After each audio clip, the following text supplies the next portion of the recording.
you ever woken up suddenly, feeling completely conscious but unable to move? You try to scream, but no sound comes out. Your heart races, and a wave of fear takes over.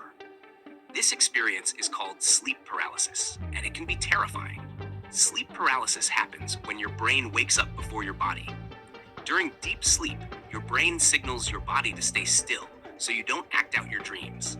But sometimes your mind wakes up first, leaving you awake and aware, but unable to move. It usually lasts for a few seconds or minutes, but it can feel much longer.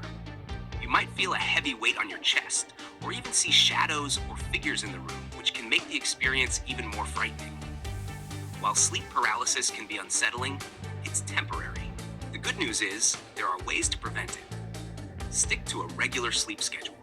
Reduce stress and anxiety before bed. Try reading or meditating. Avoid sleeping on your back if it triggers episodes. Create a calm, relaxing environment for better sleep.